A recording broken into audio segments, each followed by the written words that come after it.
তো hello friends, আমার আরও একটি ব্লগে তোমাদের অনেক স্বাগত। তো চলো আজকে তোমাদের একটা জিনিস দেখাবো।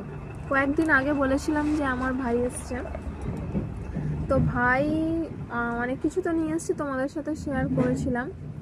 আমার ভাই গিয়েছিল অযোধ্যার রাম মন্দিরে।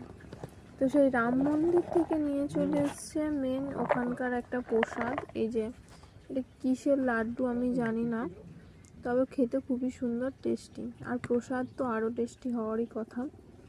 তো এটা নিয়ে এসেছিলো।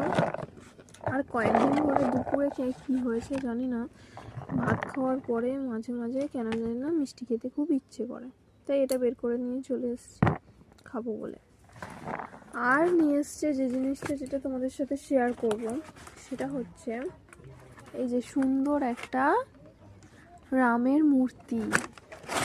এই যে দেখো, তোমরা কতটা বুঝতে পারছো জানি না, তবে সত্যিই খুবই সুন্দর। শ্রীরামের মূর্তিটা সত্যি অসাধারণ। এখানে লেখাও আছে অযোধ্যার রাম, কি একটা লেখা আছে সংস্কৃতে, ভালো করে আমি পড়তে পারি না সংস্কৃত বা হিন্দিতে, আমাদের বেঙ্গলি ইংলিশ এটাই আসে।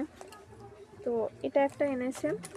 আর সেকেন্ডলি এনেছে যেটা মেন, ওখানে যে এই যে অযোধ্যার মন্দিরটা, সেই মন্দিরের একটা প্রসাদ এনেছে।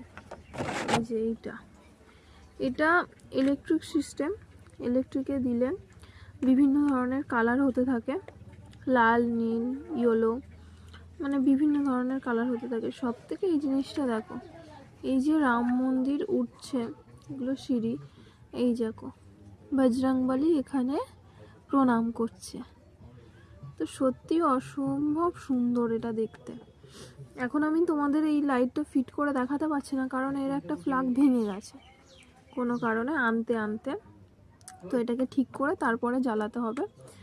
তো তোমাদের কেমন লাগলো অবশ্যই কমেন্টে জানাবে আমাকে। আর ঈশ্বরের যদি কৃপা থাকে অবশ্যই আমি যাব, একবার যেতে চাই। তোমরা কে কে গেছো অবশ্যই সেটা আমাকে কমেন্টে জানিও। ভালো থেকো, সুস্থ থেকো, রাধে রাধে, টাটা।